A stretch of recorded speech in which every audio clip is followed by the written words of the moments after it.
Bonsoir tout le monde et bienvenue pour cette nouvelle partie de la FAQ de l'année, j'allais dire 2019. Non, il y a eu le Covid de 2022.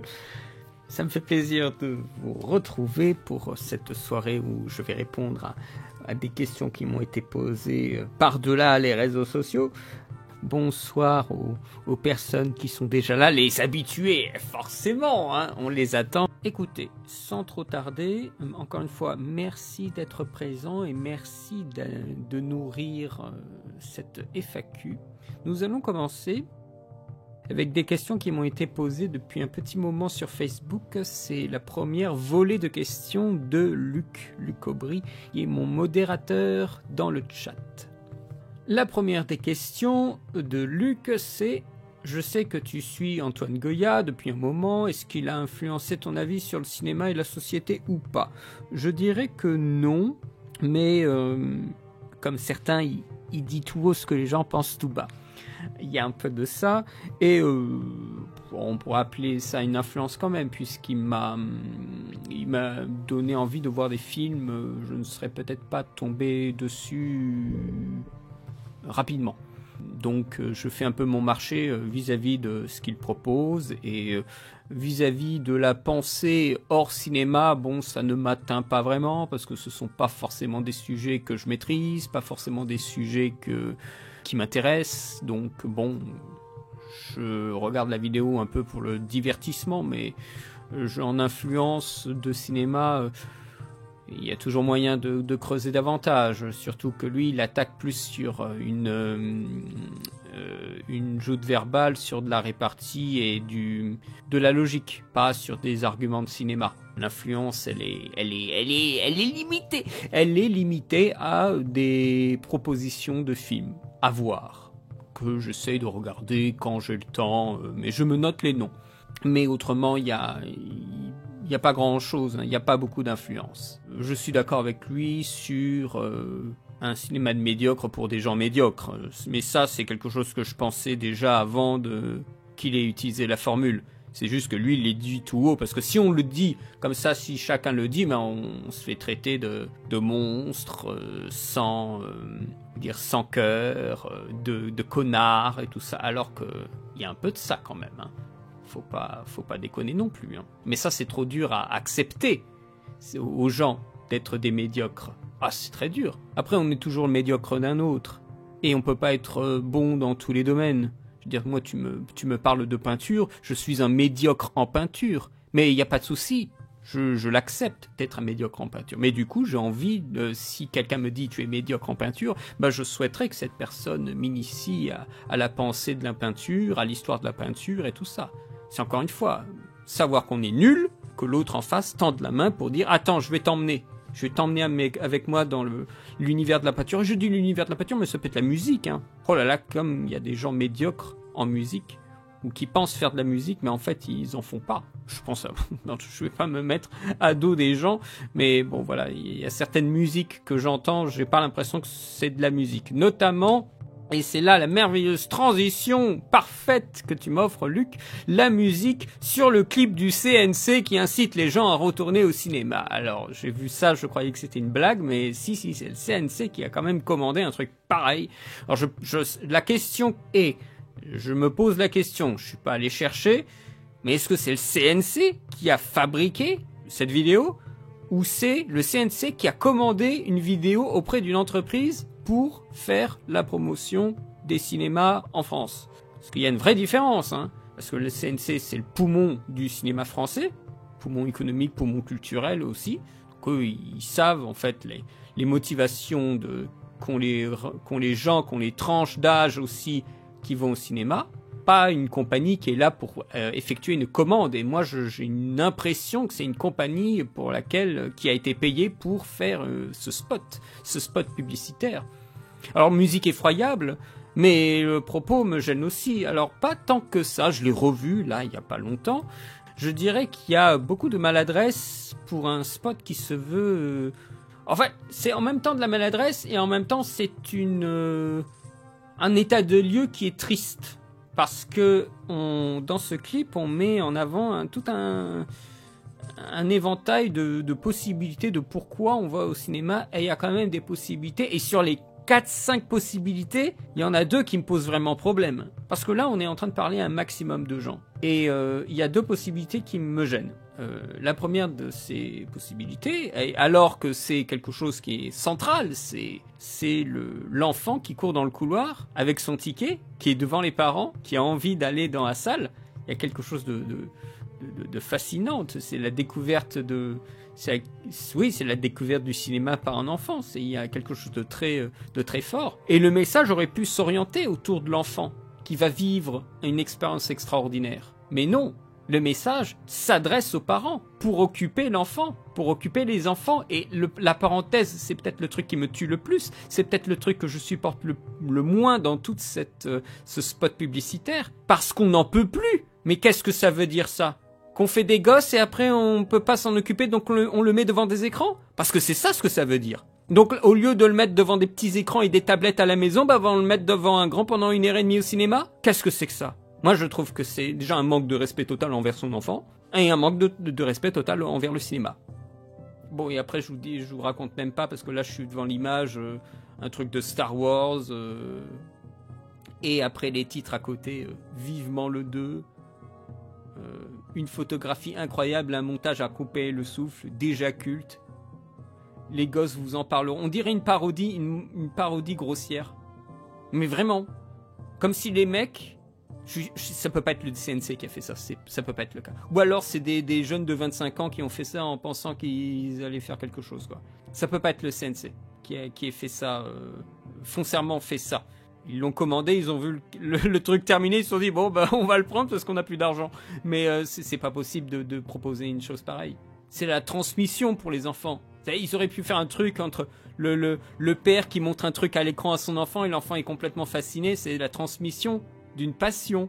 Et là c'est genre il fait chier le gamin. Allez, on le met devant les écrans. Là, devant le gros écran, comme ça va le calmer. Mais non, quand il sort du cinéma, il est encore plus excité parce qu'il a vu un super film. Enfin, en principe. En principe. Jamais mes parents m'ont amené au cinéma parce qu'ils en pouvaient plus de moi à la maison. Le truc, il commence, c'est la première raison. Qu'est-ce que c'est que ce truc ? Alors maintenant, on va voir la deuxième raison. Je sais même plus ce que c'est. Après, le clip en lui-même est bien travaillé. Il y a de bonnes transitions. Bon, la musique est affreuse, mais bon, l'idée du cheminement jusqu'à la salle est bien. Enfin, la réalisation du spot est bien. Mais, encore une fois, comme à chaque fois, comme beaucoup de films, le scénario, la mise en situation. Alors, ensuite, pour voir tous les films et en parler. Bon, ça c'est une raison qui est valable. Il y a des gens qui sont des véritables fous de cinéma qui vont à toutes les séances qu'ils peuvent jusqu'à se faire exploser les yeux ou le bide. De popcorn, bien sûr, hein, bien sûr. D'ailleurs, on n'a pas vanté les mérites du popcorn. Parce qu'on va aussi en salle pour bouffer du popcorn. Je crois pas en avoir vu dans le spot. Ça me donne de plus en plus l'impression que c'est vraiment pas le CNC qui a fait, en fait, l'histoire du raconté par le spot. Des mecs de marketing.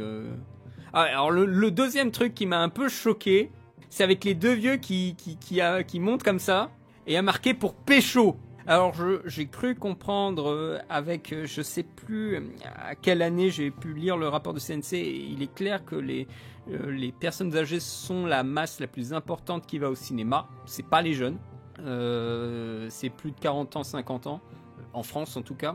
Mais pour pécho, sur toutes les raisons globales et les plus... ils ont dû faire un sondage à la con, je sais pas comment ils sont arrivés à cette idée. Alors je dis pas que ça n'existe pas, nous sommes d'accord.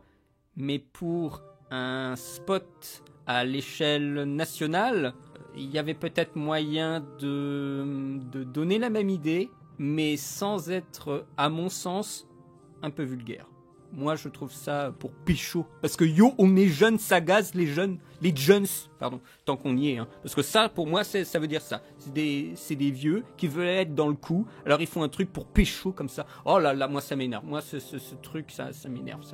Irrespectueux de l'émotion de quelqu'un qui veut essayer de séduire une fille, ou une fille qui veut séduire un mec, ou les non-binaires, enfin vous voyez ce que je veux dire. Quelqu'un qui veut séduire quelqu'un d'autre, voilà, et qui veut l'emmener au cinéma.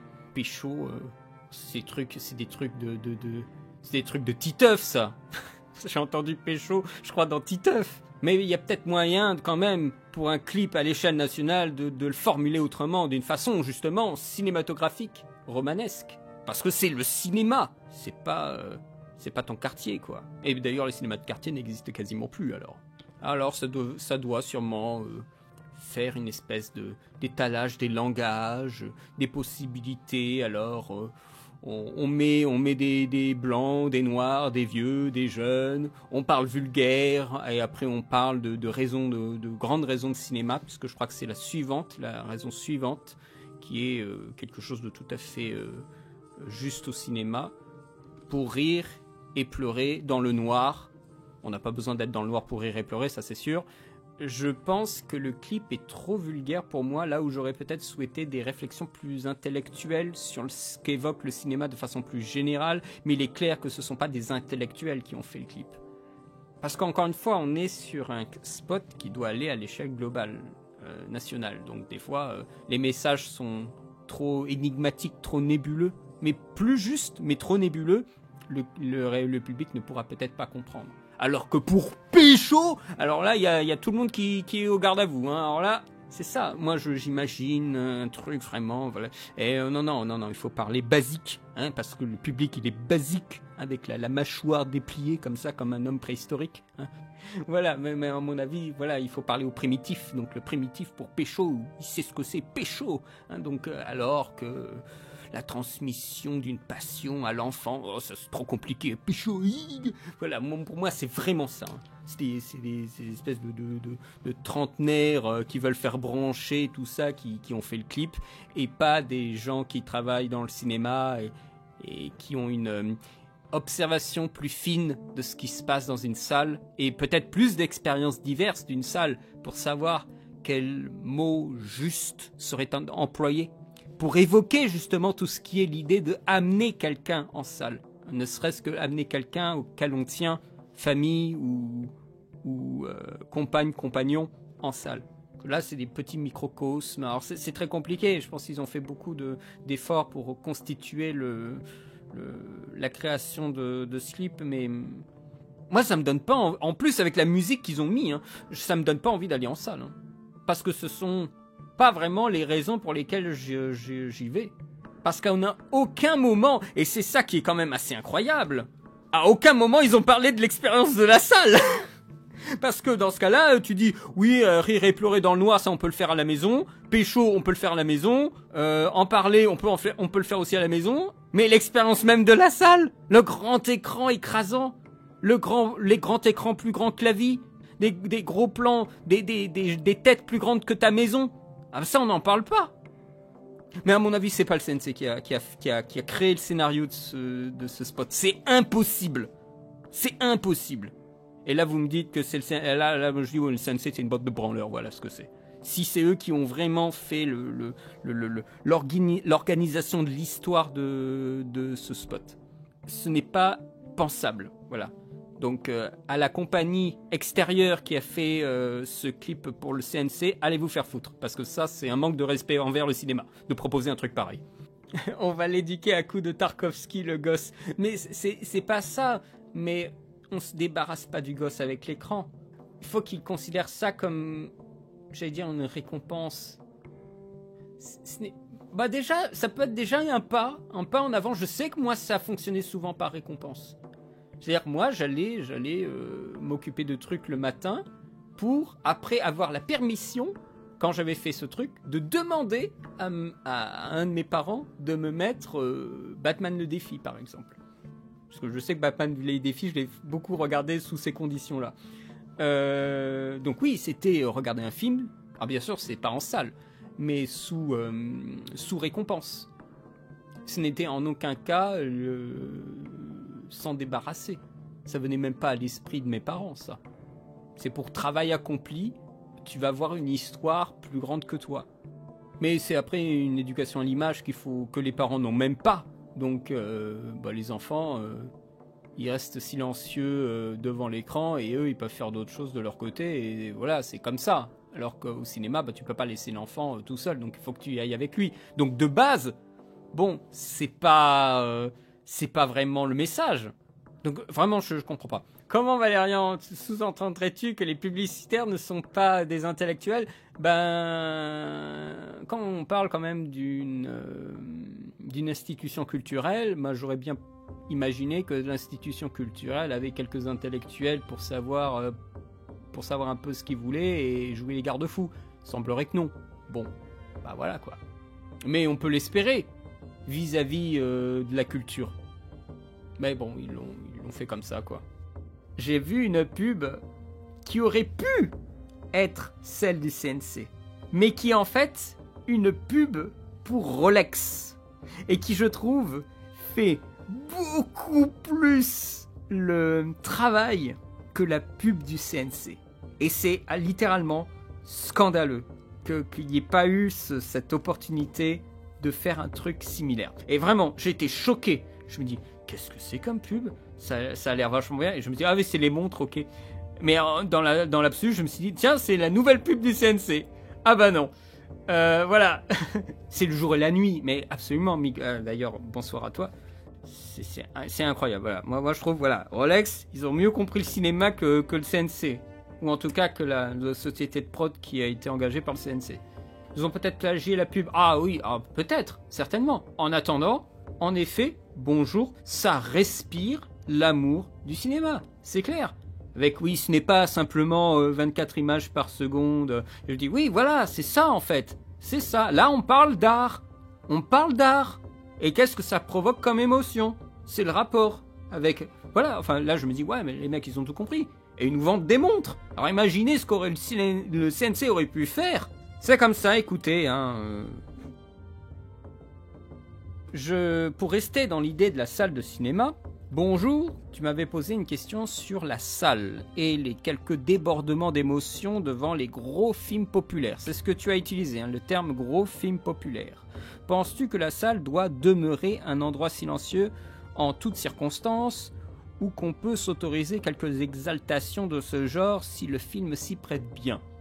C'est compliqué de savoir quand le film s'y prête, mais je tiens quand même à redonner une idée de ce qui s'est passé. C'est que les gens sont devenus un petit peu fous dans les salles de cinéma, et ça a été filmé, hein, parce que sinon on ne l'aurait pas su, mais ça a été filmé à 2 reprises. La première fois pour One Piece Red, et la deuxième fois pour une scène de Black Panther Wakanda Forever.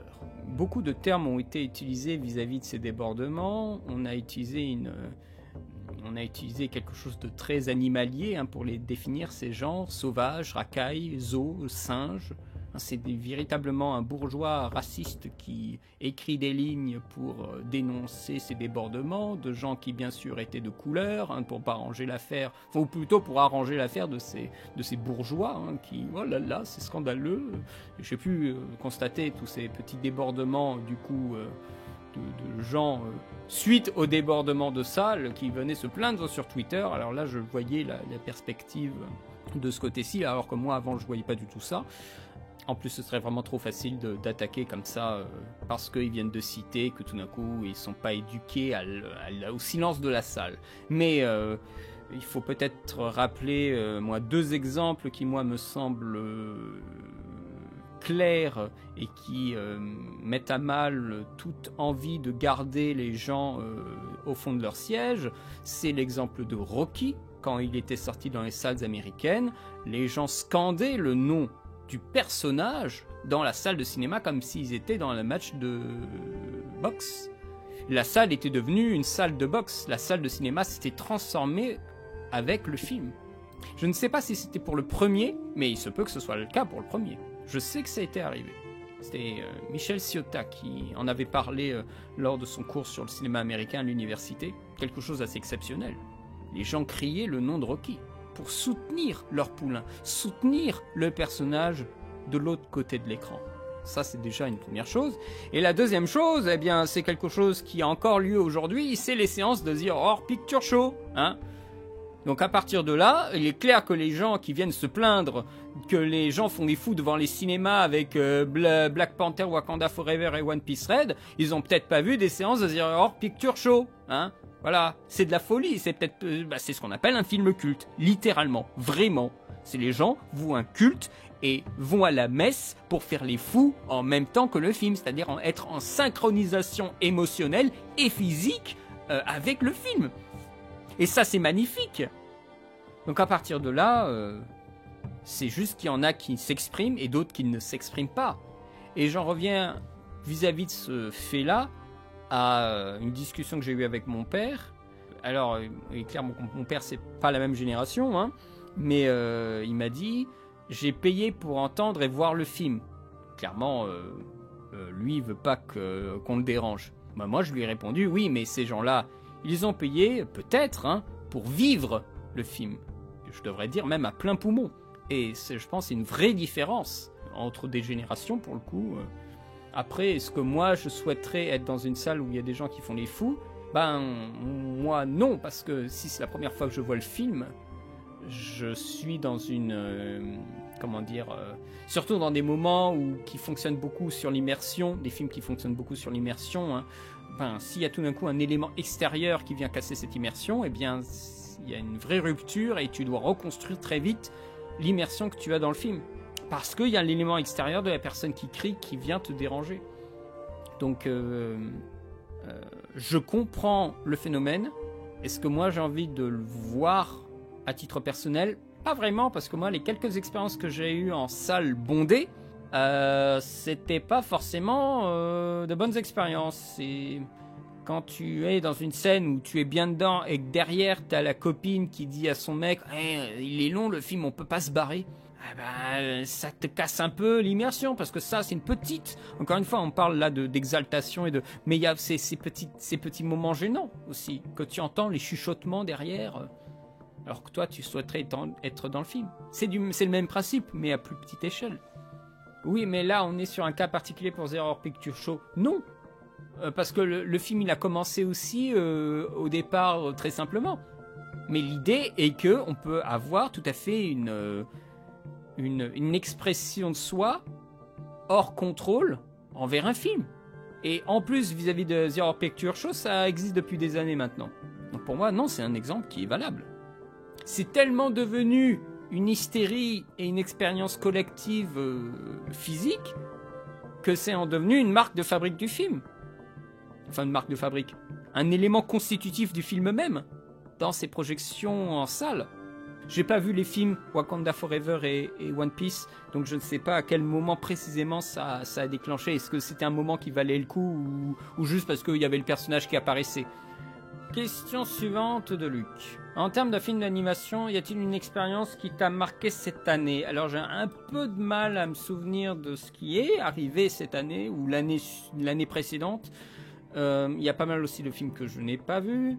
Bon, j'avais vu de cette année, j'avais vu les Bad Guys qui étaient très bien, mais après vraiment un truc impressionnant, pas spécialement, hein.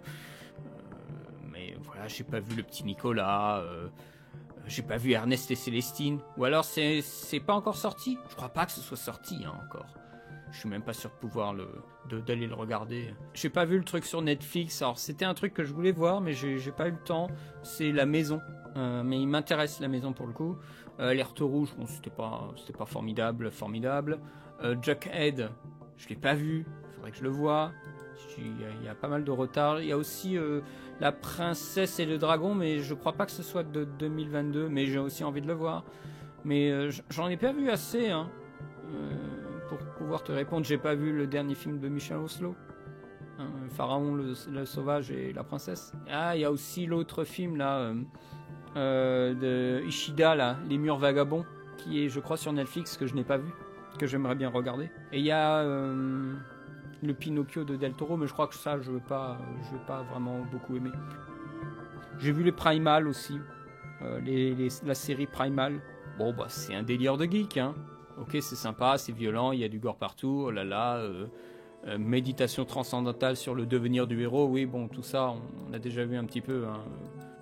Pour les gens qui ne savent vraiment pas du tout, c'est sympa, mais bon, Moi, ça tournait en rond, en fait. Enfin, vraiment, à un moment, j'enchaînais les épisodes parce que j'avais envie de voir un peu si on allait proposer quelque chose qui m'intéressait. Hein. Et au final, oui, mais en fait, l'histoire se répète beaucoup. C'est-à-dire, il y a des concepts qu'ils auraient pu tenir en un épisode, ils le font en 2, tu sais pas pourquoi. Il y a des dilutions de l'action. C'est sympa à regarder. Animation économe. Maintes et maintes fois vantée par l'équipe de Capture Mag. Notamment ce fou de Dahan, là. Où il commence avec des phrases ultra sophistiquées. Et après, il fait la deuxième prise, c'est la prise gros beauf pour parler du film. Enfin, ce truc, moi, il croit pas dans ce qu'il dit, j'ai l'impression. Enfin, c'est une façon de voir que je n'aime pas du tout. Je suis sûr qu'il dira des trucs intéressants sur Primal, mais bon, c'est pas comme si j'avais jamais vu la quête du héros, quoi. Donc, écoutez, c'est pas mirobolant. Hein. Beaucoup de violence, beaucoup de scénarios juste pour créer de la violence. De la mythologie, moi, ces récits mythologiques, je les ai déjà vus. Donc, oui, c'est sympa parce que il n'y a pas beaucoup de dialogue. Il n'y en a vraiment pas beaucoup du tout. Le personnage principal ne parle pas. Il est avec un T-Rex, enfin, un pseudo-T-Rex, on dirait plus un gros raptor. Hein. C'est pas vraiment une taille de T-Rex, ça. Voilà, il tue des gens, il tue des monstres. Ouais, bon, voilà, 5-6 épisodes, ça suffit, mais il y a quand même 2 saisons. Donc là, on se dit que c'est quand même compliqué, quoi. Donc, ah non, mais cette fois-ci, à la place de tuer des monstres, c'est tuer des gens. Ah ouais, super. C'est pas l'idée de se confronter à des civilisations qui auraient dû exister 5 millénaires plus tard. Ça, c'est pas le souci. C'est juste que c'est violence. Ouais, bon. Mais toutes les thématiques et tout ce qui est ressorti, ça peut être compressé en une série. La chose est diluée, mais c'est hallucinant. C'est bien réalisé, mais c'est petit budget. C'est un style d'animation qui est très simple, qui fonctionne. Mais bon, si je veux voir des récits mythologiques, je préfère voir d'autres films que celui-là. Mais quand on a déjà tout vu, eh bien on peut voir ça, mais ce n'est pas... moi, je ne considère pas ça comme très intéressant. Primal, oui, je peux vous le conseiller, mais... à un moment, j'enchaînais les épisodes parce que j'avais juste envie d'arrêter, enfin de terminer cette série et de passer à autre chose, en fait. Moi, ça me plaît pas d'arrêter une série vraiment au milieu et de plus jamais voir les épisodes. Donc j'ai tout vu. Je dis ok, ça passe à la trappe, je passe à autre chose. Vraiment, c'était comme ça que j'ai terminé la 2e saison. Hein. C'était pas le savourer, le truc. Non, c'était vraiment bon, allez, bon, ok, tu tues une cité entière, ok, allez, on passe à la suite parce que bon, ça suffit quoi. Et les situations sont mal narrées parce qu'elles n'arrêtent pas de se reprendre en boucle. Enfin, tout ça, c'est très pénible, hein, cette façon d'écrire. Hein. C'est pour diluer le truc encore une fois. Oh là là, putain. Je sais pas accroché. Ensuite, jusqu'où tu tolères les scènes trash, sexuelles, gore, psychologiques dans un film? Y a-t-il un exemple de scène que tu as refusé? Refusé, ça veut dire que j'aurais arrêté le film. Alors, ça n'a jamais été le cas. Après, j'ai pu faire des pauses pour baisser la tension et après recommencer. Je sais que Benix, ça a été très pénible pour moi. Mais c'est pas, tolérer, refuser, bon ça c'est... Sur le moment je te dirais qu'il n'y a rien, mais après il y a beaucoup de facteurs qui entrent en jeu, je veux dire, il y a ce que est censé présenter le film, la façon dont c'est fait, la façon dont les scènes sont agencées pour arriver à ce moment qui va peut-être me causer un refus, et puis refus ça veut dire quoi? Ce serait que j'arrête le film, que je fasse en accéléré, ou que... Non, je regarde le film. Mais c'est juste que des fois, je fais une petite pause, et après je relance le film. Je l'avais fait 1 ou 2 fois pour Serbian Film, mais pas tant que ça.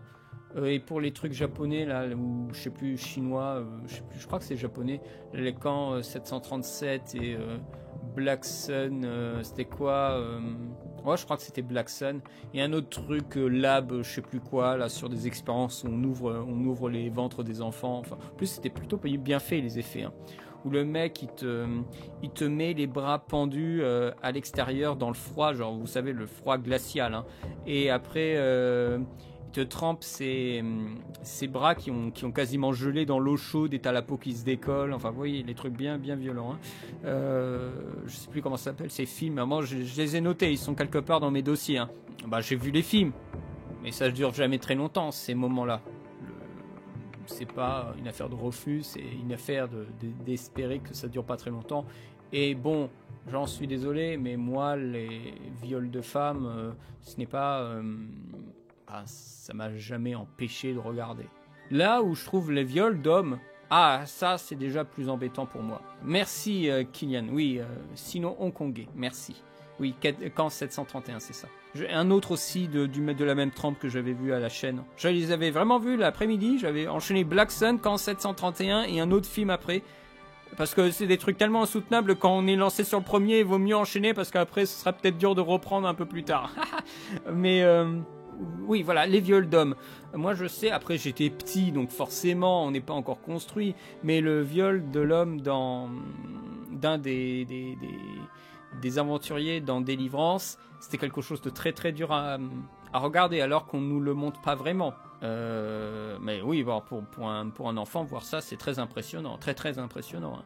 Mais ça n'a pas été une scène que j'ai arrêtée. Non, j'ai regardé à la fin et après, t'as envie de suivre ces gens, est-ce qu'ils vont se venger ou tout ça. Donc le refus, alors, je t'ai donné Benix comme exemple parce que là on parle de psychologie.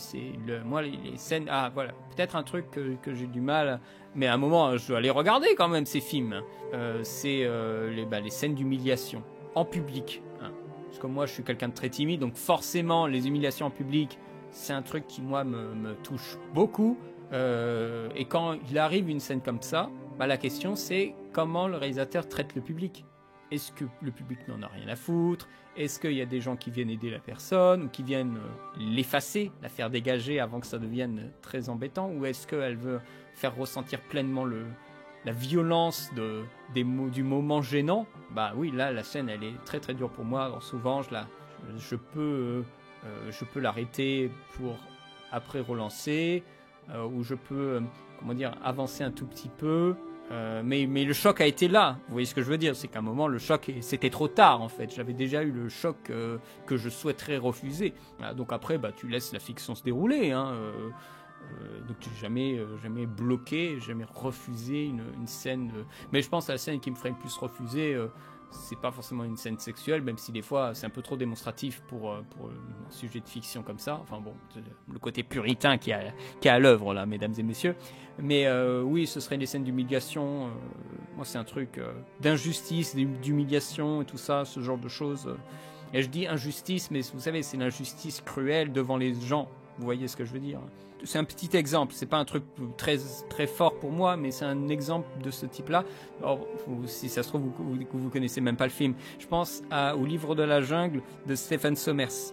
À un moment, il y a Mowgli, donc qui a été comme un simili de Tarzan réhabitué au monde moderne.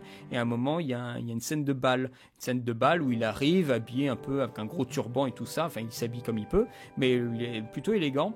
Et il danse avec Kathleen. Et donc voilà, il y a l'amour et tout ça. En plus, ça fait référence à la première scène avec le feu devant, le feu des chandelles, le feu du feu de camp dans le premier. Enfin, la scène est vraiment super.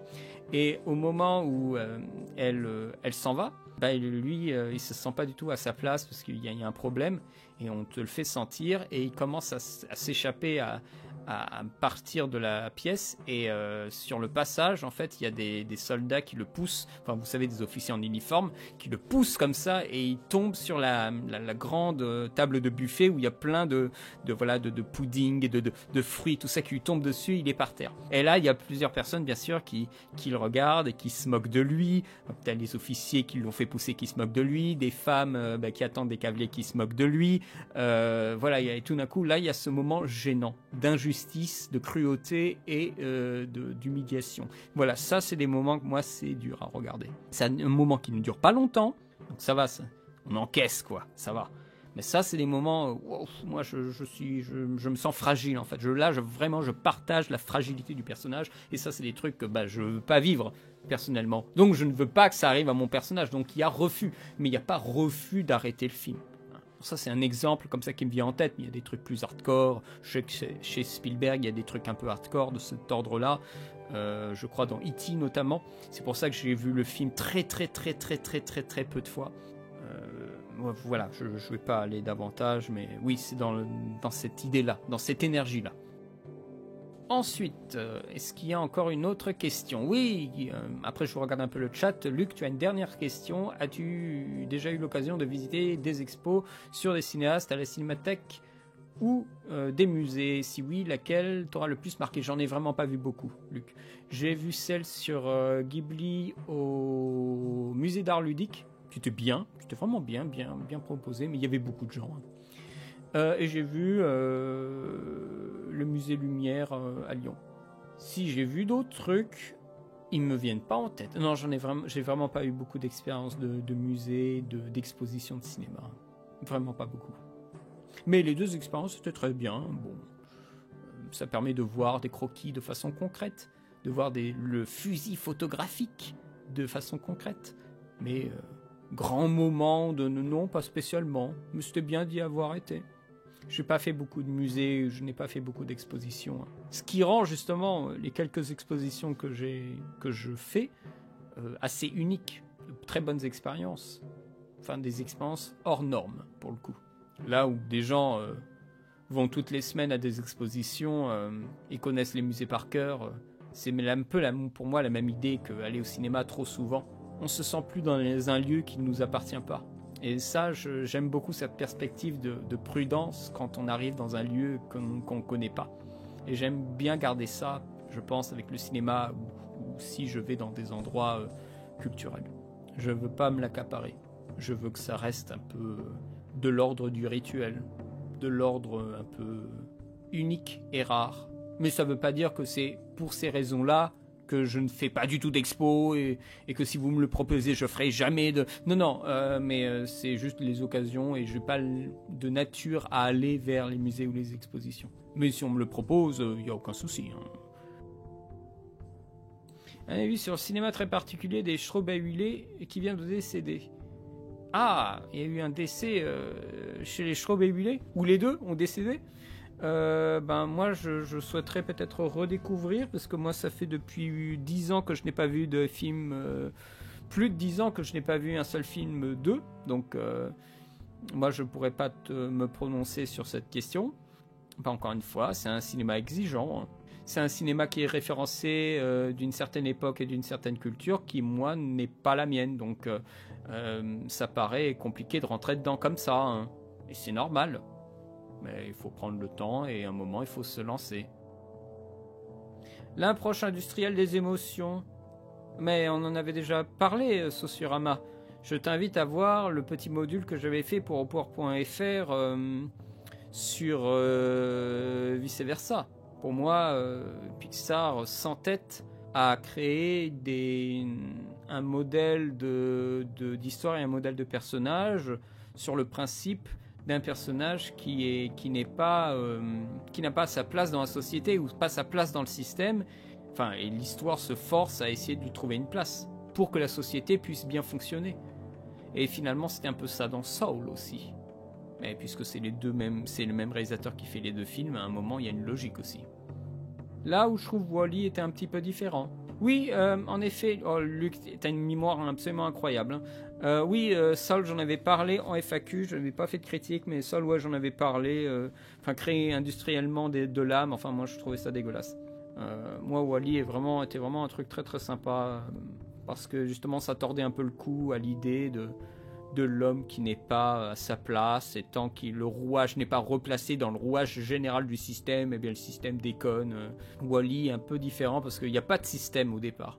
Et donc c'est ce petit robot qui essaye de trouver de l'activité, c'est-à-dire c'est un robot qui est sans but, sans système, même sur lequel il peut se reposer.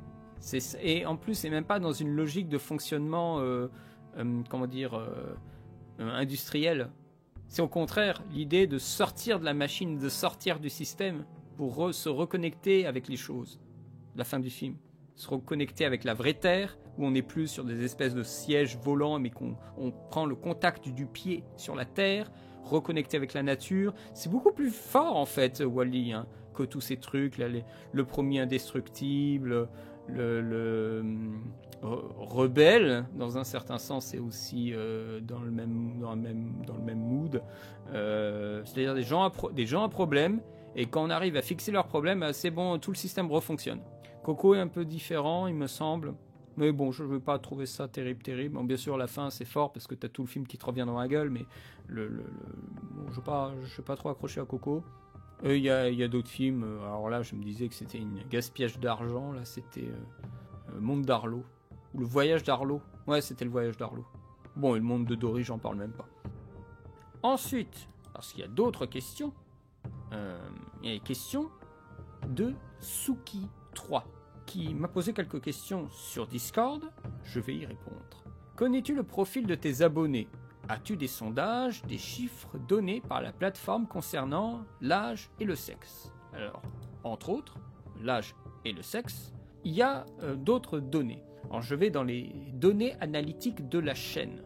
Et là-dedans, nous avons sur des choses sur le contenu, les revenus, qui sont à 0, donc ça risque pas... Oui, voilà, c'est marqué 0,0, parce que j'ai pas activé le Google AdSense ou quoi que ce soit d'activable, j'ai rien n'est activé.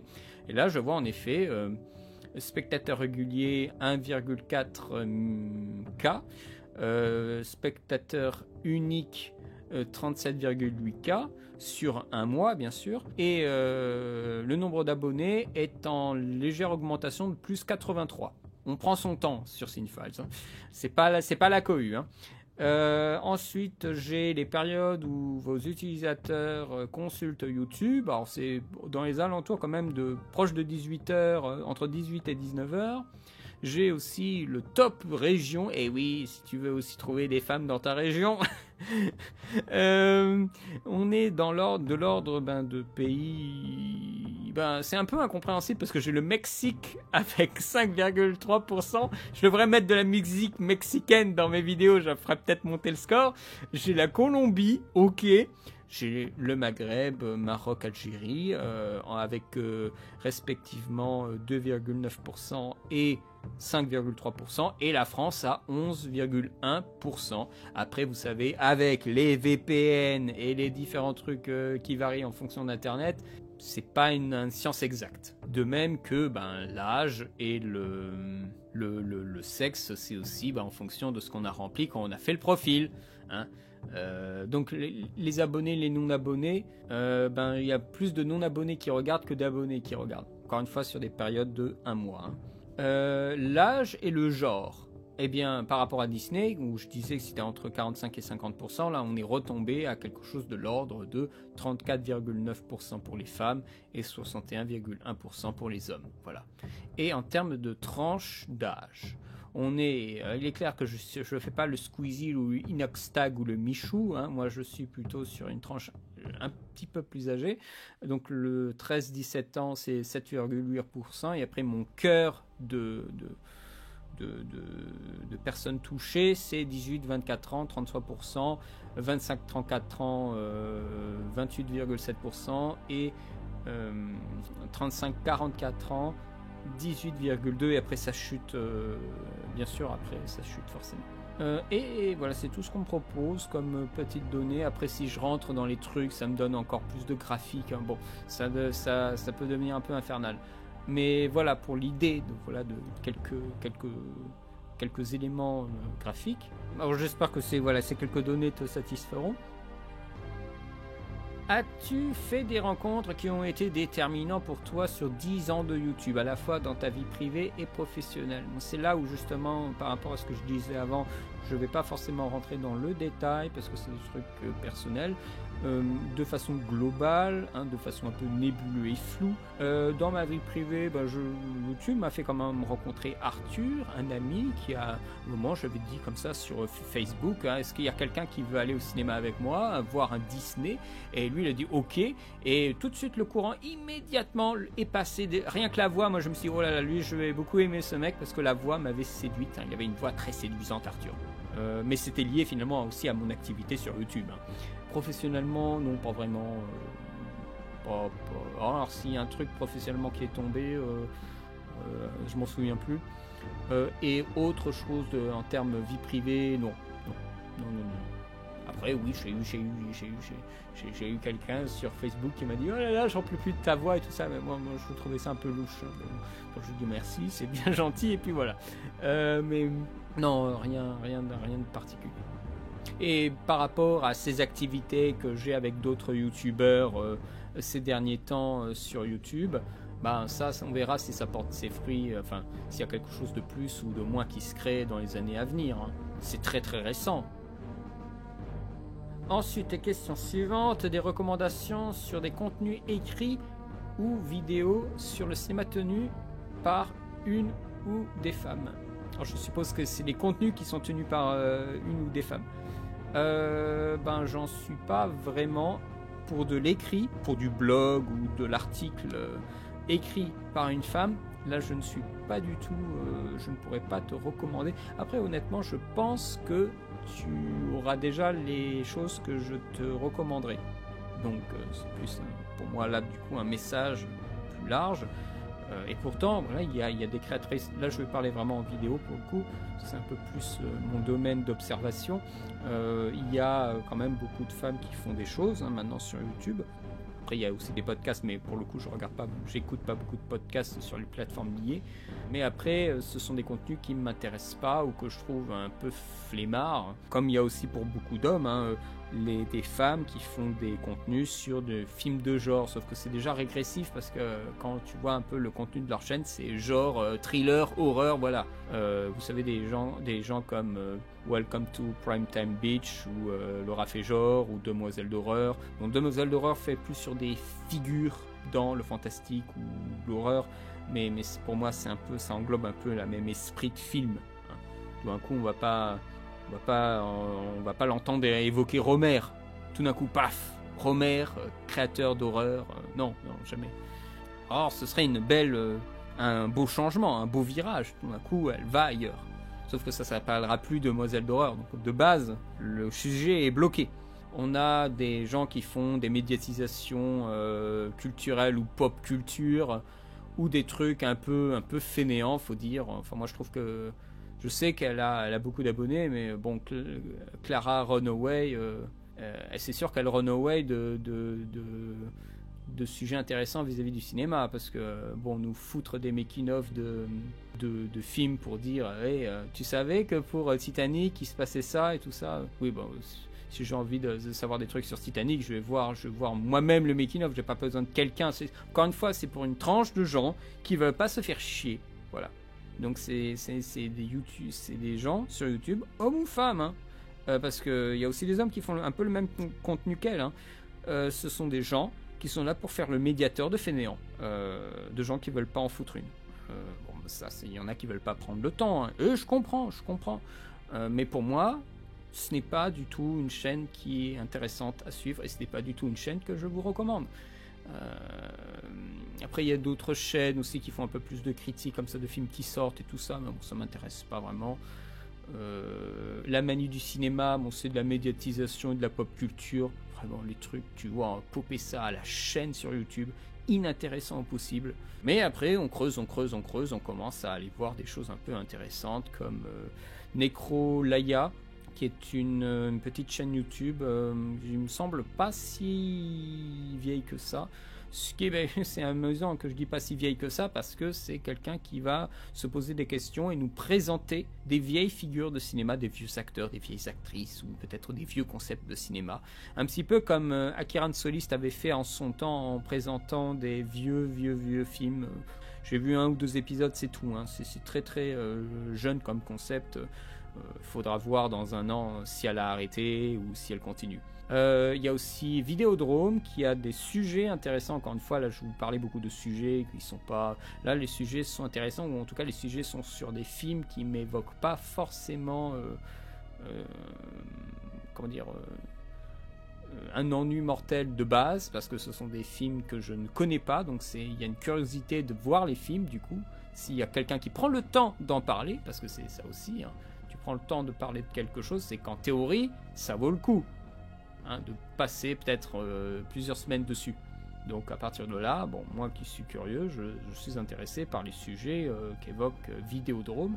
Il y a aussi, bien sûr, ça je l'avais déjà évoqué plusieurs fois, cinéma et politique, travail impeccablement propre, de la recherche précise, une voix précisément bien placée, un peu comme un cours magistral, mais c'est un cours magistral qui est très bien mené.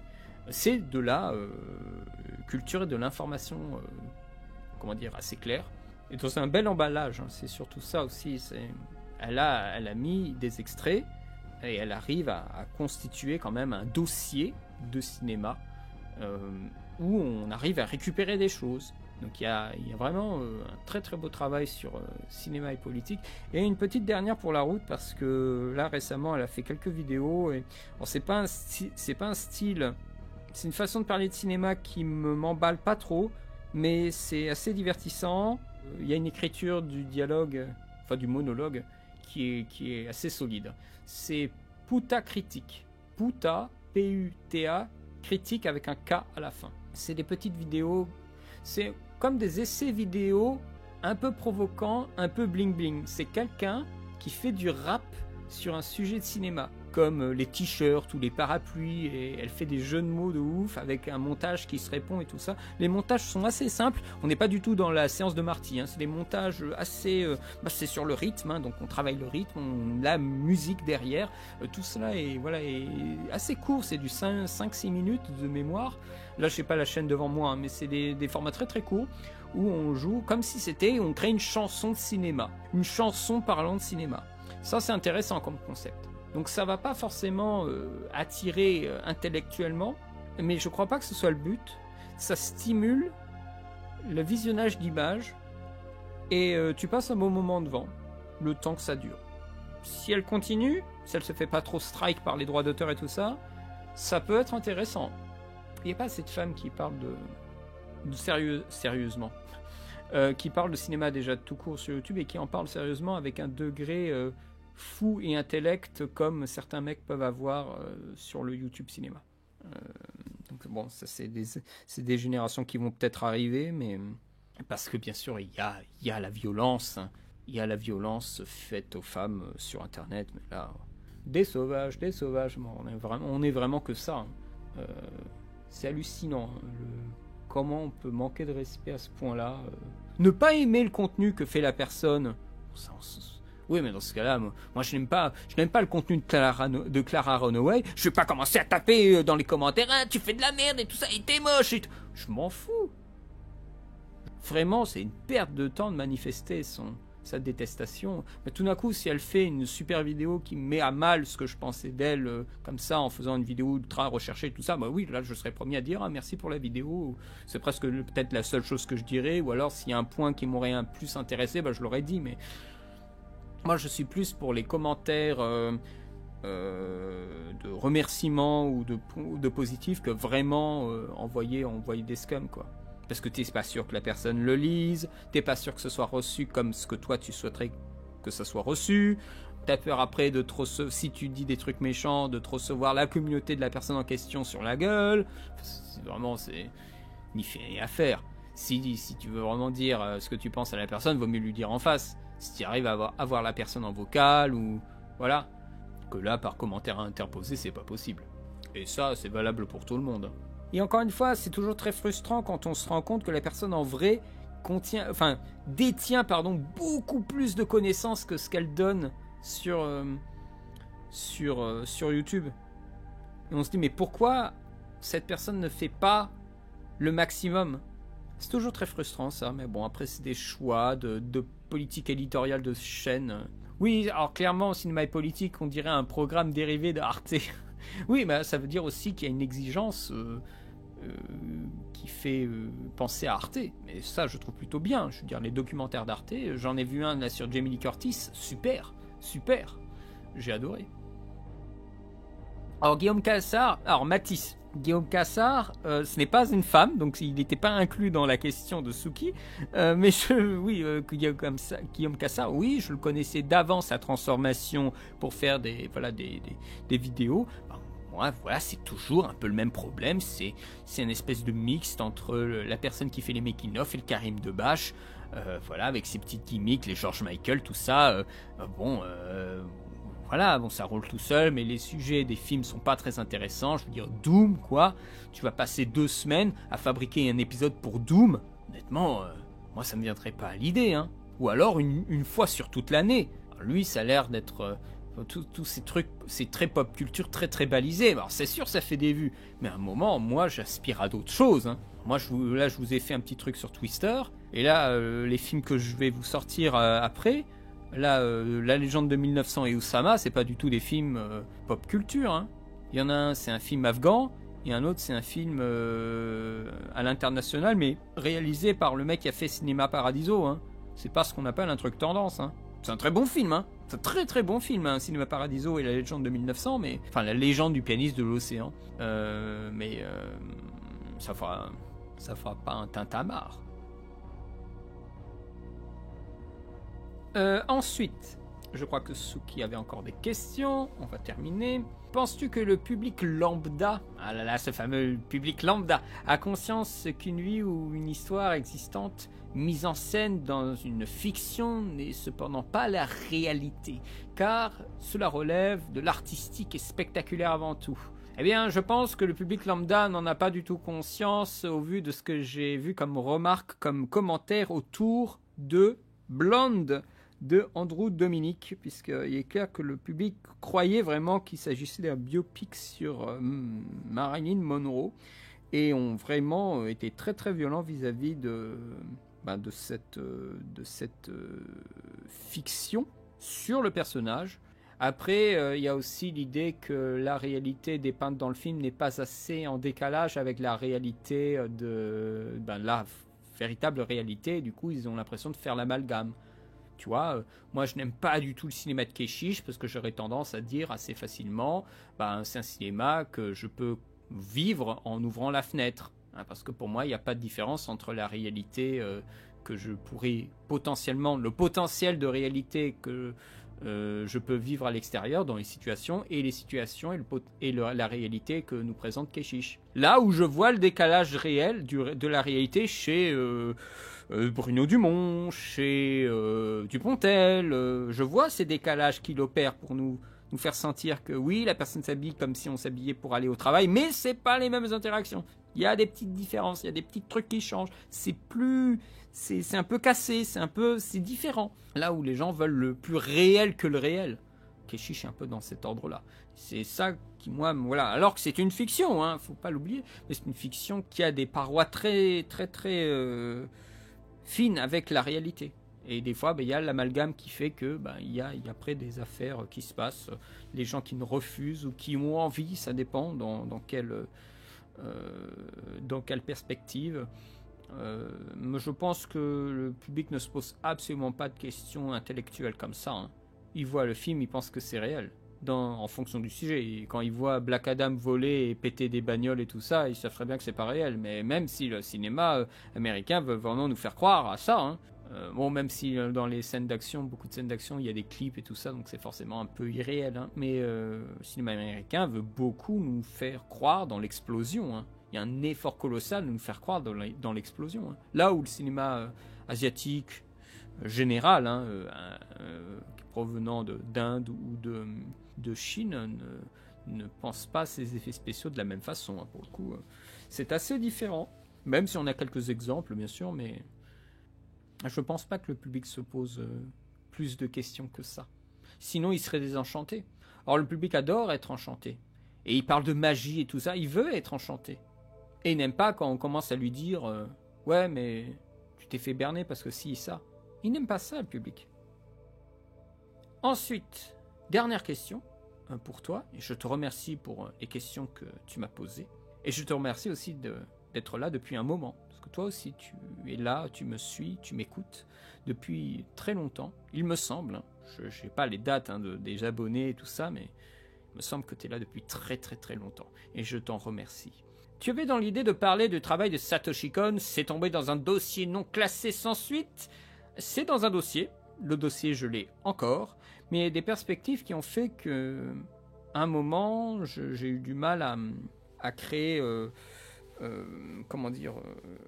avoir assez d'énergie pour le faire. Et à un moment, j'ai perdu des notes aussi. Ce qui m'a beaucoup refroidi sur mon envie de continuer. Mais les notes, les quelques notes que j'ai encore sont toujours là. Et j'ai encore les films. Mais c'est juste que voilà, j'ai du mal à me libérer maintenant du temps pour vraiment bien rentrer dedans.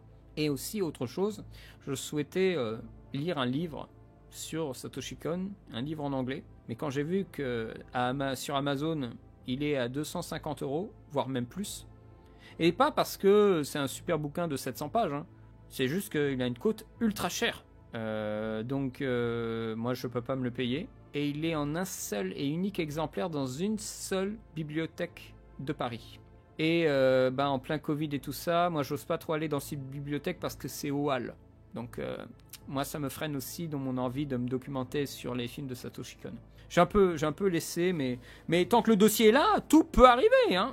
Ça peut-être ça arrivera, mais là je suis sur des dynamiques qui sont un peu différentes. Mais tant que le dossier est là, l'idée est ouverte en fait. C'est comme mon projet sur l'IMAX, hein. Tant que le dossier est là, l'espoir fait vivre, comme on dit. L'espoir fait vivre. Ensuite, question suivante. Une question sur Terrence Malick de Charlie Terrier. Il me demande mon rapport avec le cinéma de Terrence Malick.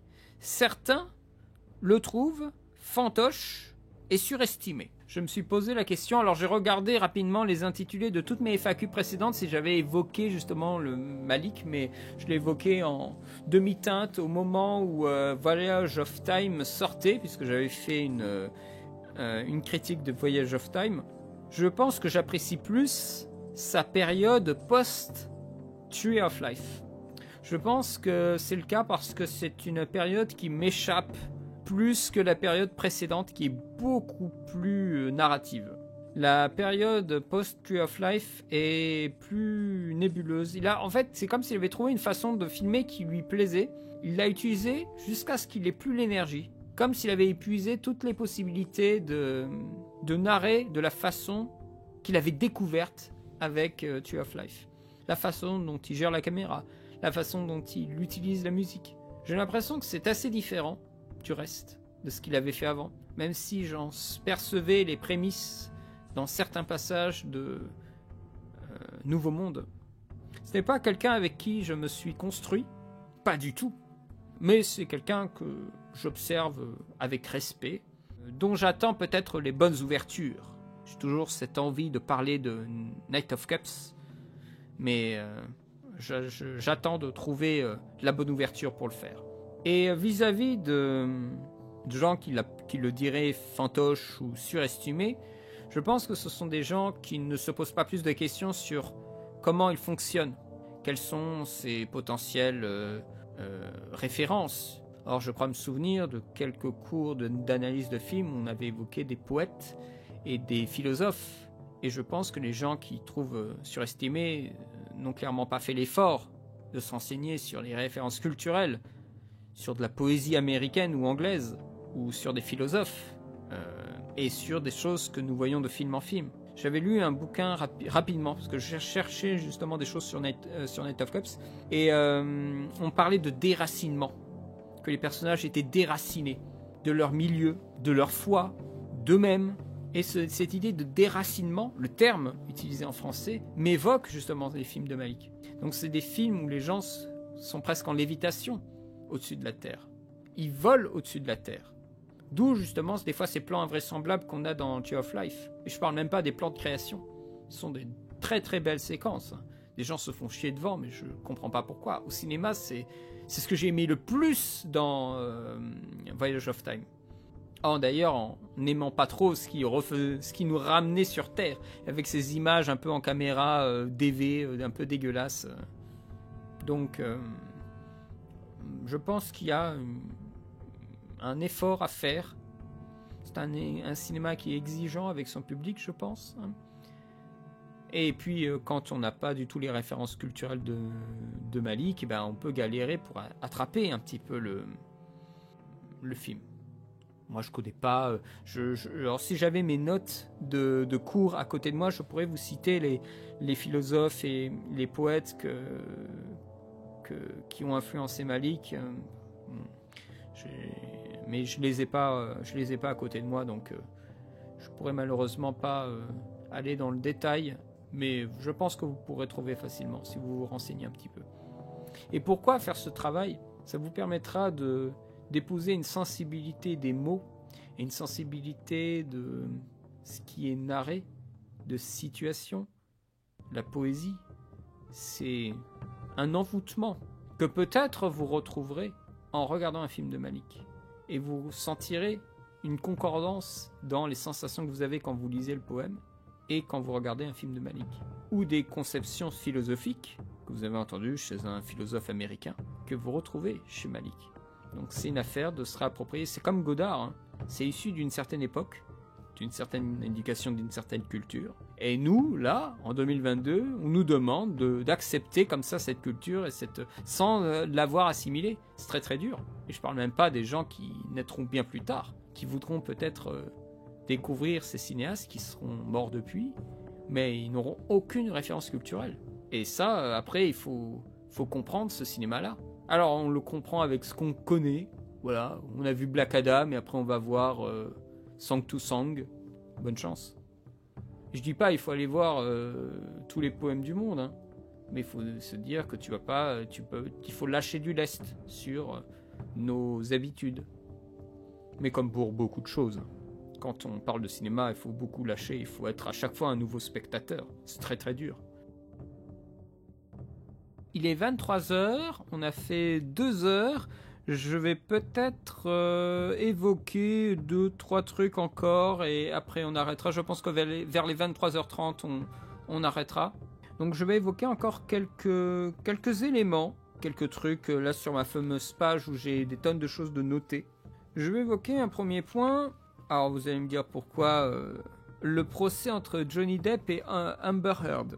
La question n'est pas est-ce qu'elle a raison ou est-ce qu'elle a tort, et le procès est revenu largement sur ces faits-là, mais je souhaite quand même vous faire part de moi ce que j'ai ressenti sur le suivi de ce procès. Je trouve que c'est un procès particulièrement cinématographique. Bon, non seulement à titre de perspective de MeToo et de finalement c'est le mec qui est un peu malmené par la femme, bon, ça sert d'exemple, hein. Et après ça a un petit peu cassé certaines perspectives de films pour l'un et pour l'autre, mais je trouve que cinématographiquement c'était assez palpitant à suivre parce qu'il y a eu vraiment une envie du public de savoir et une façon de filmer aussi le procès qui était cinématographique, puisqu'on avait aussi des chaînes de télévision qui étaient presque spécialisées dans le procès, qui se mettaient en live en fin de journée pour mettre en place le décor, des fois pendant des heures en attendant l'arrivée dans la salle, et on a des gens qui répètent les choses, qui répètent, et là on a vraiment la télé dans la pire position possible de meubler des choses avec les gens. Oui, alors nous sommes en direct, alors est-ce que ça a bougé? Non, alors maintenant nous allons revoir ce qui s'est passé hier, et c'est vraiment la télé qui est dans l'attente de la fiction. Et la fiction, bien sûr, c'est ce qui se passe dans le tribunal. Moi, j'ai beaucoup aimé ce moment-là. Et bien sûr, les moments de fiction les plus ultimes, c'est le procès même, avec les intervenants. Comme dans les films où on a justement les longs procès, où les gens essayent de retourner les gens et tout ça. Ça, j'ai beaucoup aimé. L'idée que le procès s'est transformé pendant plusieurs semaines en véritable feuilleton. Mais un feuilleton comme un feuilleton de fiction. Comme Plus belle la vie, Dallas et tout ça. Les gens regardaient ça comme un feuilleton. Et après commentaient, elle jouait la comédie, là on a Johnny Depp qui rit à cause de ça. Et de voir quelque chose de réel, hein, pour des gens qui ont souffert, être transformé par Internet. Internet a beaucoup joué sur ça, en une véritable fiction. Avec des réflexes de spectateurs de fiction. Et les commentaires qui vont avec... oh là il est mal habillé, ah là il y a un truc de travers, c'est mal cadré. Voilà, je souhaitais vous évoquer cette petite perspective de ce récit et peut-être en faire l'extension, puisque nous sommes dans l'idée de fictionnaliser le réel. Le conflit en Ukraine, c'est la première guerre que je vis pleinement conscient, parce que quand on est tout petit, la guerre en Afghanistan et la guerre en Irak, c'est très loin, c'est un peu nébuleux. On n'a pas conscience de ce que sont les médias réellement. Moi, je savais que ça allait arriver, mais c'était un peu flou quand même. Et là, je m'étais beaucoup renseigné. J'ai suivi l'affrontement qui est toujours en cours, avec beaucoup d'angoisse, aussi beaucoup d'intérêt. Cinématographiquement, on a des images quand même qui sont assez impressionnantes, parce qu'on croirait que ce sont des images de fiction, mais pas du tout. Quand on voit les hélicoptères se faire abattre en plein vol, là ça joue pas, quoi. Là, il y a vraiment des gens qui meurent, parce que ce sont des gens qui sont dans les véhicules. Quand on voit les visions de drones, où on voit les lignes de bâtiments de guerre russes qui se font déglinguer par des roquettes qui sont tirées à je sais pas combien de kilomètres, et tu vois après dans les mêmes plans des gens qui fuient de la ligne et qui se réfugient dans les fossés de route, et tu te dis ce n'est pas de la fiction, ce sont de véritables gens. C'est-à-dire que l'image médiatique, l'image animée en 24 images par seconde ou en 25 images par seconde, qu'on a toujours affiliée à de la fiction quand il s'agit d'images de guerre, quand on les voit en vrai, ça fait... il y a quelque chose de vraiment de sorte de désillusion et de... c'est réel, quoi. Ça paraît bête là, ce que je dis, c'est un peu terre à terre, mais quand on est très habité par la fiction, ce qu'on a toujours vu en fiction réellement se passer, il y a quelque chose de saisissant. Et ça veut pas dire que je ne regarderai plus jamais de fiction sur la guerre, mais ça remet en perspective vraiment que c'est proche de nous. C'est très très proche de nous, ça. L'idée là, c'est commenter l'image médiatique et le rapport qu'on a vis-à-vis de la fiction. De même que on a des situations très très fictionnelles, je trouve, dans le conflit. On avait un moment, les gens... et c'est littéralement un truc de film d'action, là. Des gens qui étaient sur l'île aux serpents, qui allaient mourir, en fait. Les Russes assiégeaient l'île, et les Russes leur ont fait un ultimatum. Vous savez, sortez les mains en l'air, des trucs comme ça. Et les Ukrainiens ont dit, allez vous faire foutre. Jamais on se rendra, allez vous faire foutre. Ils ont dit un truc comme ça. Et ça, c'est très très fiction, hein. Ça, c'est la fiction qui vient au galop, en fait, du réel. Ça, c'est vraiment un truc de fiction pure, de film d'action un peu brutasse. Moi, ça me fait penser à la chute... je crois que c'est la chute de la Maison Blanche, où on a Gérard Butler qui est garde du corps du président. Et à un moment, il prend le téléphone, parce qu'il y a les terroristes qui sont à l'autre bout du fil et qui menacent le président. Il dit oui, on va vous trouver et on va vous torturer à mort et tout ça. Et il y a Gérard Butler qui prend le téléphone et qui leur dit ouais, moi je suis le garde du corps du président et je t'encule et tout ça. Tu dis ouais, il y a quand même du culot, parce que là en face c'est pas, ils font pas joujou, hein, c'est pas les petits soldats de plomb là comme il dit dans Munich, hein. Là on n'est pas là pour jouer, hein, c'est des vraies armes, hein, c'est des vrais bâtiments de guerre, hein, c'est des vraies munitions, hein, et c'est des vrais morts, hein. C'est assez sidérant. Et puis, l'image médiatique de la guerre, c'est aussi retranscrite par toutes ces caméras de surveillance de Kiev et de différentes parties du pays qu'on a régulièrement. Il y a d'ailleurs des chaînes qui sont 100% à 24 heures sur 24 en live qui montrent des images de Kiev. Et quand il y avait les bombardements et tout ça, ces images ont beaucoup circulé. Là où la guerre en Irak, c'était compliqué parce que là-bas, ils n'ont pas tout un système médiatique. On avait peu d'images, on avait quelques images, mais vraiment, c'était pas comparable, hein. Là, on a énormément d'images du conflit, hein. Des choses hallucinantes, hein. Le char qui écrase la voiture de l'Ukrainien, ou avec l'Ukrainien qui était encore dans la voiture. Après, il y a des gens qui venaient avec des pieds de biche et des scies pour casser la voiture et faire sortir le mec de la voiture, parce que le tank allait le balayer, hein. Enfin, le tank l'a balayé, mais le mec était encore vivant dans la voiture. Hallucinant, des trucs, c'est fou, hein. Il est clair que le conflit passé, on risque d'avoir des fictions là-dedans, hein. Sous quelle forme, je ne sais pas. Mais on va avoir des fictions sur ce conflit, hein. Enfin, si le conflit s'arrête. Parce que là, il est encore en cours, hein. Et puis, bon, le conflit, on ne sait pas trop ce qu'il va donner, hein, parce qu'après, l'Ukraine tourne des images fictives, comme la Russie. Mais moi, alors dans ce cas-là, tu parles sur le fait que les deux ont des images fictives. Donc, les deux sont fictives, donc les deux peuvent être réelles aussi. Donc à partir de là... Mais à partir de là, tu ne regardes plus rien dans ce cas-là. Parce que tout est fiction à la télévision. Comme tout peut être réel. Et c'est précisément cette confusion dont je parle. Mais c'est vrai que l'image médiatique pose des confusions, précisément sur qu'est-ce qu'on veut bien croire, qu'est-ce qu'on nous fait croire, et après la véracité de l'image. Mais à ce niveau-là, on peut parler d'image d'ovni. En fait, si tu pars sur l'image que l'image n'est pas réelle, ben, l'image n'est pas réelle pour beaucoup de choses. Mais comme l'image peut être réelle, après tu peux jouer sur, oui, alors là c'est un effet spécial créé par ordinateur de je sais pas quoi. Oui, on peut s'amuser sur ces perspectives-là. Ben, si tu penses que rien n'est réel, ben va là-bas.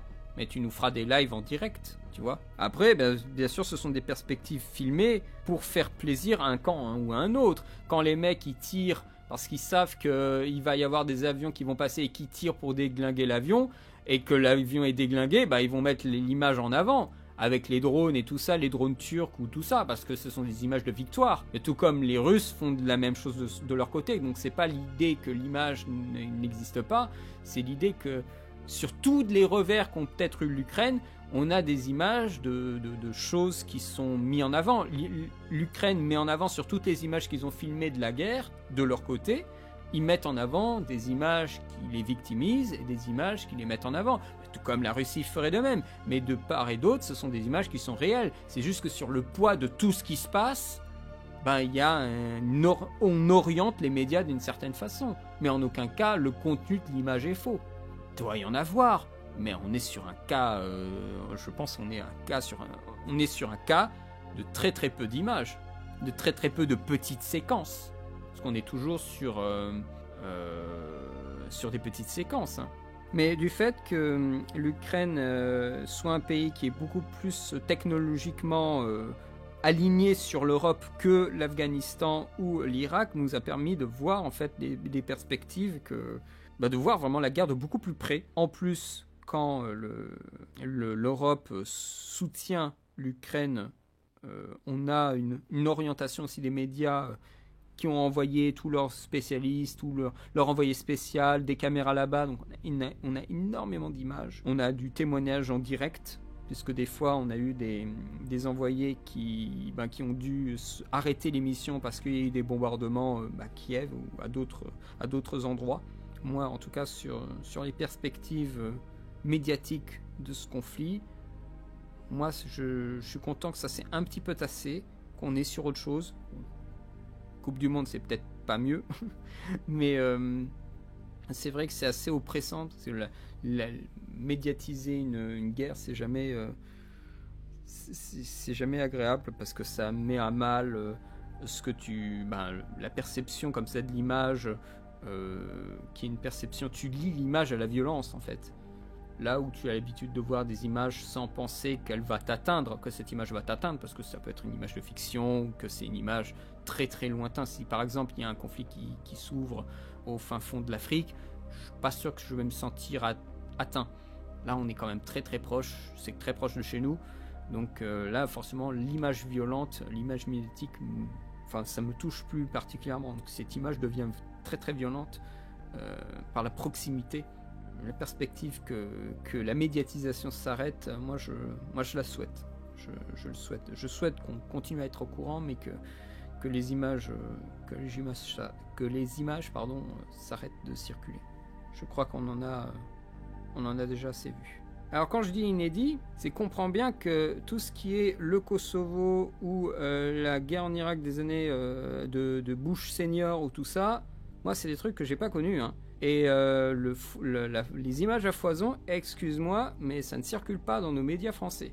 Je te parle de médias. Je sais pas si tu comprends ce que je veux dire en fait. Je te parle de la circulation des images. Ça n'a absolument rien à voir. Et c'est en cela que moi je trouve que la guerre en Ukraine est inédite. Il y a toujours eu des guerres, on est d'accord. Mais sur le poids médiatique écrasant et très proche, on est sur autre chose.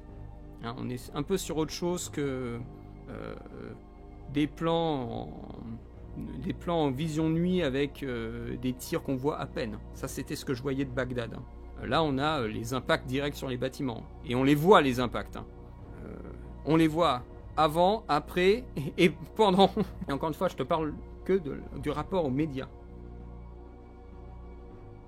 Peut-être évoquer parce que c'est vrai que je l'ai noté, ça veut dire que ça s'est passé dans l'année. Il y a régulièrement des morts d'artistes, de réalisateurs, d'acteurs.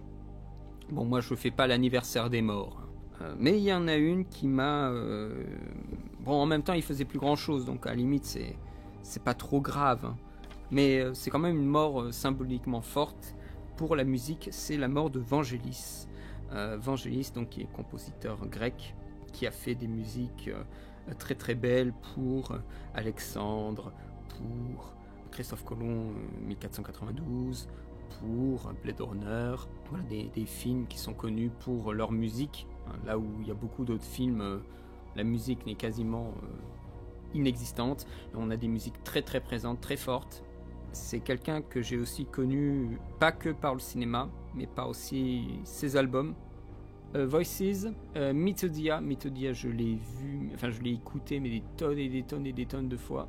Et aussi son album Best Of, que c'est probablement l'album que j'ai le plus écouté, qui s'appelle Portrait. Où il y a des morceaux absolument incroyables. J'aime beaucoup le morceau So Long Ago, So Clear, que j'aime beaucoup, c'est le dernier morceau, mais aussi To the Unknown Man, que j'aime beaucoup, ça m'a beaucoup aidé. À un certain moment, dans un séjour, le morceau m'a beaucoup aidé. Enfin, j'avais même pas besoin de l'écouter, je l'avais tellement écouté que je l'avais dans la tête de base et ça m'avait bien aidé. Et aussi Himalaya, très très beau morceau. C'est quelqu'un qui avait fait des musiques de films, c'est aussi quelqu'un qui avait fait des musiques hors film, qui sont peut-être même encore plus beaux. Vraiment, l'album Voices est magnifique. Quasiment toutes les tracks sont très très belles. Probablement la dernière qui est peut-être la plus belle, Dream in an Open Space, moi m'a beaucoup touché. C'est extrêmement mielleux, ensoleillé, posé, calme. Même chill, c'est même pas... tu vois, pareil d'anglicisme, Luc. C'est même pas chill, c'est qu'il y a quelque chose d'enveloppant et d'enivrant, en fait. Tu te sens comme dans un cocon de chaleur quand tu écoutes certaines de ces tracks. Et voilà, moi, ça m'a fait quelque chose qu'il soit plus là. Mais en même temps, comme je vous l'ai dit, c'est quelqu'un qui ne faisait plus grand-chose. C'est quelqu'un qui ne faisait plus de composition, médiatisée pour le cinéma. Il avait fait une très très très très très très très bonne BO pour un film qui s'appelle El Greco. Alors il y a un album qui s'appelle El Greco, mais c'est pas la même chose. Il a fait des tracks pour un film sur un peintre, je crois. Je peux me tromper, hein. Ou un philosophe. Bon, en tout cas, le film s'appelle El Greco, sorti en 2006-2007, je crois. Et la musique est magnifique. C'est une superbe musique. Et il a fait aussi un morceau pour des JO d'hiver. Ou peut-être les JO de Grec, d'Athènes, les Jeux Olympiques d'Athènes. Quelqu'un qui avait une sensibilité dans l'utilisation de certains instruments. Il n'y avait que lui qui pouvait les faire. Et personne n'a pu vraiment reprendre derrière lui. Donc vraiment... une personnalité dans la musique qui est incontestable, une utilisation du synthé qui est inédite, qui est emplie d'une véritable fantaisie, une fantaisie théâtrale. Quand on écoute Mythodia, il y a une amplitude tragique de théâtre, de grandes tragédies grecques, littéralement, qui est magnifique. Les mouvements 3, il y a des morceaux, des moments. D'ailleurs, il y a un moment dans Mythodia que j'ai repris pour mon mashup Daymer, pour les gens qui connaissent bien l'album. Bon, parce que c'est un album qui m'a plu énormément, qu'on avait en CD, que j'ai beaucoup écouté. Vraiment un très très bon compositeur. C'est vraiment quelqu'un à découvrir pour les gens qui n'avaient qu'à écouter la musique de Blade Runner, de Christophe Colomb. Je vous invite à écouter ce qu'il a fait pour The Bounty, pour El Greco, pour d'autres films. Alors des fois ça se répète un peu, des fois c'est une réutilisation de morceaux que vous avez entendus ailleurs, mais c'est peut-être aussi que des fois il a trop bien composé et que...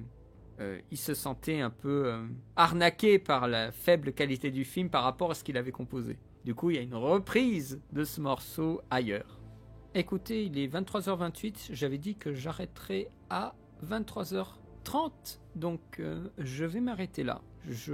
Ça a été une bonne petite session, j'ai fait le tour de pas mal de questions. La prochaine fois, bien sûr, il y aura, je suppose, notamment pour les gens de l'ombre qui voudront peut-être poser des questions, des gens comme Tassifatsonic, bonsoir à toi, tu arrives un peu tard, mais bien sûr tu auras les rediffusions en attendant que je recoupe tout ça pour faire un truc un peu plus compressé pour YouTube même, que plutôt redonner le live intégralement, parce que des fois dans le live, il y a des trucs que j'ai dit sans le vouloir vraiment garder à l'antenne, ça arrive, hein. Je me rappelle d'une fois où j'ai parlé très longuement sur une question et j'ai dit des trucs que je ne souhaitais pas garder, donc ça je l'enlève, ou des fois des trucs sur le coup de l'impulsion, je vous montre un extrait que j'analyse, ou voilà, j'aurais pu vous montrer par exemple la pub, mais clairement c'est des choses que je dois retirer après du live, donc c'est souvent une compression audio, mais qui pour moi je juge être convenable, et finalement ça vous enlève pas beaucoup de paroles, ça vous enlève des blancs et des temps d'attente, ce qui n'est peut-être pas plus mal.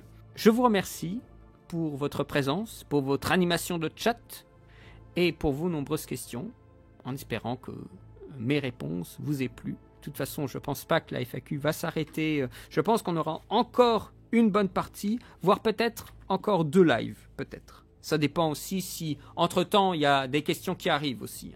Je vous remercie et je vous dis à bientôt pour de nouveaux lives et bien sûr pour de nouvelles vidéos.